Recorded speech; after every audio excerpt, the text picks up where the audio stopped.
ರಾಮ ಜನ್ಮಭೂಮಿ ಅಯೋಧ್ಯೆಯಲ್ಲಿ ಪ್ರಭು ಶ್ರೀರಾಮನ ಭವ್ಯ ದೇಗುಲ ನಿರ್ಮಾಣದ ಕೊನೆಯ ಹಂತ ತಲುಪಿ ಇನ್ನೇನು ಲೋಕಾರ್ಪಣೆಯಾಗಲು ದಿನಗಣನೆ ಶುರುವಾಗುತ್ತಿರುವ ಸಂದರ್ಭ.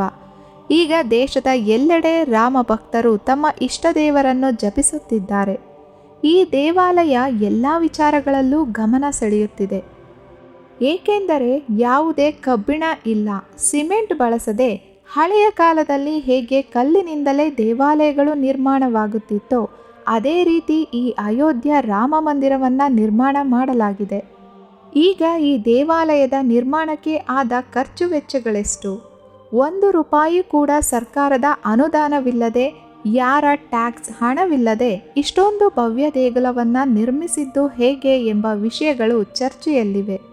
ಈ ದೇವಾಲಯದ ವಿಶೇಷತೆಗಳೇನು ಮತ್ತು ದೇವಾಲಯವನ್ನು ನಿರ್ಮಿಸಲು ಹಣ ಹೊಂದಿಸಿದ್ದು ಹೇಗೆ ಎನ್ನುವ ಇಂಟ್ರೆಸ್ಟಿಂಗ್ ವಿಚಾರಗಳನ್ನು ಈ ವಿಡಿಯೋದಲ್ಲಿ ತಿಳಿಯೋಣ.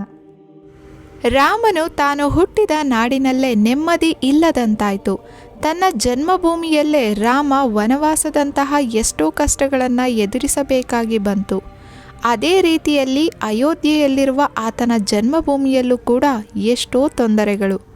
ಈ ಕಲಿಯುಗದಲ್ಲೂ ಒಂದಲ್ಲ ಎರಡಲ್ಲ ಬರೋಬ್ಬರಿ 500 ವರ್ಷಗಳ ಕಾಲ ಶ್ರೀರಾಮ ನೆಲೆಯಿಲ್ಲದೆ ಕುಳಿತಿದ್ದ. ಶ್ರೀರಾಮ ಜನ್ಮಸ್ಥಳ ವಿವಾದಿತ ಭೂಮಿ ಎಂಬ ಪಟ್ಟವನ್ನು ಹೊತ್ತುಕೊಂಡಿತ್ತು. ಅದರಲ್ಲೂ 90ರ ದಶಕದಲ್ಲಂತೂ ಅಯೋಧ್ಯೆ ಹೊತ್ತಿ ಹುರಿದಿತ್ತು. ಮೊದಲನೆಯದಾಗಿ ಅಯೋಧ್ಯ ಸ್ಥಳದ ಇತಿಹಾಸವನ್ನು ನೋಡೋದಾದರೆ ಇದು ಭಾರತದ ಉತ್ತರ ಪ್ರದೇಶ ರಾಜ್ಯದಲ್ಲಿರುವ ಒಂದು ನಗರ.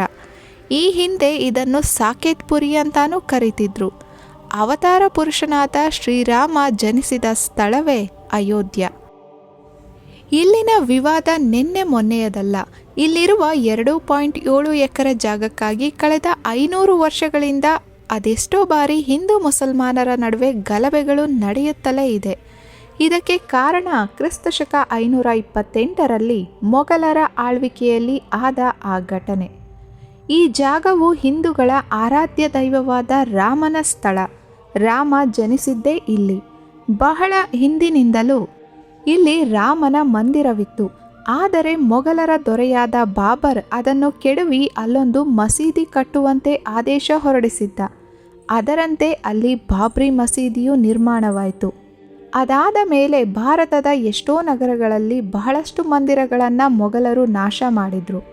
1950ರಲ್ಲಿ ಹಿಂದೂ ಮುಸಲ್ಮಾನರ ನಡುವೆ ಈ ಜಾಗದ ಬಗ್ಗೆ ಗಲಭೆ ಶುರುವಾಗಿ ಹಿಂದೂಗಳು ಇಲ್ಲಿ ಅಕ್ರಮವಾಗಿ ಮಸೀದಿ ನಿರ್ಮಾಣ ಮಾಡಿದ್ದಾರೆಂದು ಅದನ್ನು ಕೆಡವಲು ಹೋದಾಗ ಅಂದಿನ ಸರ್ಕಾರ ಒಳಗಿನ ಜಾಗ ಮಸೀದಿಗೆ ಇರಲಿ, ಹೊರಗಿನ ಜಾಗ ಮಂದಿರಕ್ಕೆ ಇರಲಿ ಎಂದು ಆಜ್ಞೆ ಹೊರಡಿಸಿತ್ತು.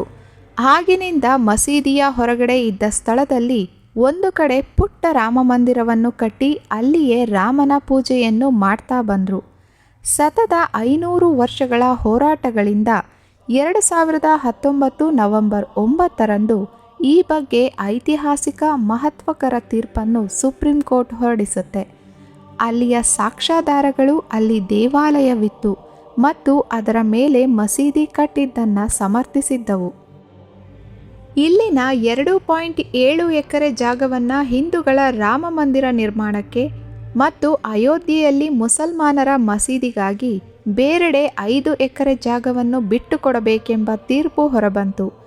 ನಂತರದಲ್ಲಿ 2.7 ಎಕರೆ ಜೊತೆಗೆ ಇನ್ನೂ 1 ಎಕರೆ ಜಾಗವನ್ನು ಖರೀದಿ ಮಾಡಿ ದೇವಾಲಯದ ನಿರ್ಮಾಣದ ಕಾರ್ಯಕ್ಕೆ 2020 ಆಗಸ್ಟ್ 5ರಂದು ಪ್ರಧಾನಿ ಮೋದಿಯವರು ಶಂಕುಸ್ಥಾಪನೆ ಮಾಡಿದರು. ಇದೀಗ ಈ ಮಂದಿರದ ನಿರ್ಮಾಣದ ಕಾರ್ಯ ಪೂರ್ಣಗೊಳ್ಳುತ್ತಿದೆ. ಇದೇ ಜನವರಿ 22ರಂದು ಬಾಲರಾಮ ಮಂದಿರ ಲೋಕಾರ್ಪಣೆಯಾಗಲಿದೆ. ಈ ದೇವಾಲಯವನ್ನು ಪರ್ವತದಂತೆ ಗಟ್ಟಿಯಾಗಿ ನಿರ್ಮಾಣ ಮಾಡಲಾಗುತ್ತಿದೆ. ಅಯೋಧ್ಯೆಯ ರಾಮ ಮಂದಿರದ ವಿಶೇಷತೆಗಳನ್ನು ನೋಡೋದಾದರೆ ರಾಮ ಮಂದಿರದಲ್ಲಿ ಒಟ್ಟು 3 ಅಂತಸ್ತುಗಳು ಇರಲಿದೆ. ನೆಲಮಹಡಿಯಲ್ಲಿ 160 ಕಂಬಗಳ ನಿರ್ಮಾಣವಾಗಿದೆ. ಒಂದೊಂದು ಕಂಬವು 15.6 ಅಡಿ ಉದ್ದವಿದೆ. ಅದೇ ರೀತಿ ಮೊದಲ ಮಹಡಿಯಲ್ಲಿ 14.6 ಅಡಿ ಉದ್ದದ 136 ಕಂಬಗಳ ನಿರ್ಮಾಣವಾಗಿದೆ. ಪ್ರತಿ ಕಂಬದಲ್ಲಿ 16 ಮೂರ್ತಿಗಳ ಕೆತ್ತನೆ ಇರಲಿದೆ. ಈ ಕೆತ್ತನೆಗಳ ಸುಂದರತೆಯನ್ನು ನೋಡೋದೇ ಕಣ್ಣಿಗೆ ಹಬ್ಬ. 2ನೇ ಮಹಡಿಯಲ್ಲೂ 74 ಕಂಬಗಳ ನಿರ್ಮಾಣವಾಗಿದೆ. ಇದರಲ್ಲೂ ವಿಶೇಷವಾಗಿ ನೆಲಮಹಡಿಯ ಒಂದು ಭಾಗದಲ್ಲಿ ಬಾಲರಾಮನ ಮೂರ್ತಿಯನ್ನು ಪ್ರತಿಷ್ಠಾಪನೆ ಮಾಡಲಾಗುತ್ತೆ. ಈ ಬಾಲರಾಮನ ಮೂರ್ತಿಯನ್ನು ಕರ್ನಾಟಕದಿಂದ ತೆಗೆದುಕೊಂಡು ಹೋಗಿರುವ ಸಾಲಿಗ್ರಾಮ ಕಲ್ಲುಗಳಿಂದ ಕೆತ್ತನೆ ಮಾಡಲಾಗಿದೆ.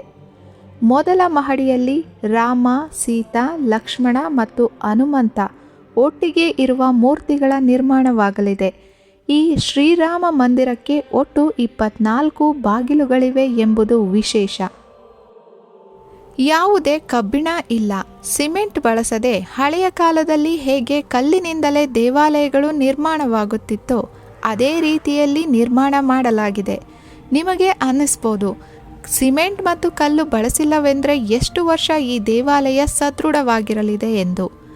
ಆದರೆ ಇನ್ನು 100 ವರ್ಷವಾದರೂ ಯಾವ ಸುನಾಮಿ, ಭೂಕಂಪಕ್ಕೂ ಅಲುಗಾಡದ ಹಾಗೆ ಪ್ರವಾಹ ಅಬ್ಬರಿಸಿ ಬಂದರೂ ಶ್ರೀರಾಮ ಮಂದಿರವನ್ನು ಕೊಚ್ಚಿಕೊಂಡು ಹೋಗದಂತೆ ನಿರ್ಮಾಣ ಮಾಡಲಾಗ್ತಿದೆ.